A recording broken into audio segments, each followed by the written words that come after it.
একদিন কিংবা 2 দিন নয়, পুরো 32 বছর ধরে বন্ধ রয়েছে ইন্টারনেট। সাথে বন্ধ রয়েছে ফেসবুক, ইউটিউব সহ সব ধরনের সামাজিক যোগাযোগ মাধ্যম।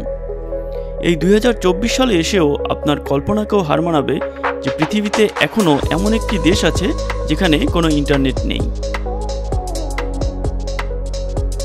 Mobile data is totally band. পুরো দেশটি পড়ে আছে এক আদিম যুগে। নানা ধরনের রেস্ট্রিকশনে ভরপুর এই দেশ। পুরো দেশ জুড়ে নেই কোনো এটিএম বুথ, কোনো ওয়াইফাই অথবা কোনো অনলাইন সেবা। But this country is well known for its tough army, good food and beautiful people. এবং এর সাথে এর প্রেসিডেন্ট যে কখনোই ক্ষমতা ছাড়তে চায় না। 1993 সালে দেশটি স্বাধীন হবার পর থেকে একজন শাসকের হাত ধরেই চলছে এই দেশ। এই দেশটিকে আফ্রিকার নর্থ কোরিয়াও বলা হয়। বলছি পৃথিবীর 7ম ক্ষুদ্রতম দেশ এরিট্রিয়ার কথা।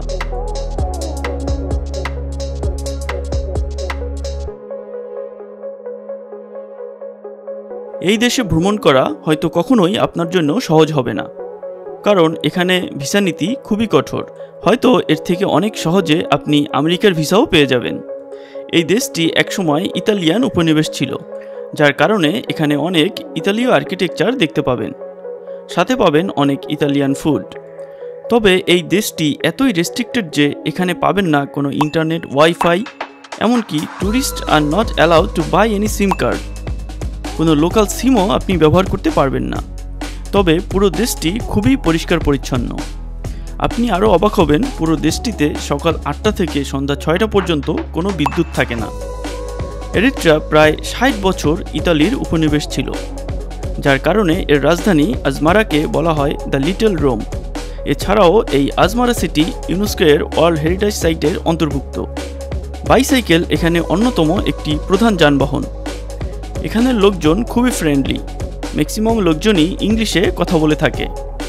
পুরো দেশের জনগণের প্রায় অর্ধেক মুসলিম।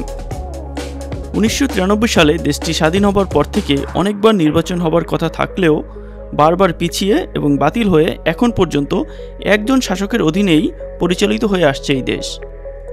অনেক নিয়মকানুন, বাধা নিষেধ, সুযোগ সুবিধা বঞ্চিত হয়েও এখানের মানুষজন খুবই সহজ সরল, বন্ধুত্বপরায়ণ, হাসি খুশি এবং মিশুক। সত্যি বলতে টেকনোলজি আমাদের জীবনে অনেক কিছু দিলেও হয়তো এই বিষয়গুলো দিন দিন হারিয়ে যাচ্ছে। নেট দুনিয়ায় অনেক বন্ধু থাকলেও বাস্তবে আমরা বন্ধুহীন হয়ে যাচ্ছি। পরিবারের সাথে থেকেও যেন নিঃসঙ্গ জীবন কাটাচ্ছি। সবাই যেন একটি সুন্দর সুস্থ জীবন কাটাতে পারি সে কামনায় আজ এখানেই শেষ করছি। ভিডিওটি ভালো লাগলে লাইক এবং সাবস্ক্রাইব করে উৎসাহিত করবেন। আল্লাহ হাফেজ। Stay with Zaman's earth and see the world.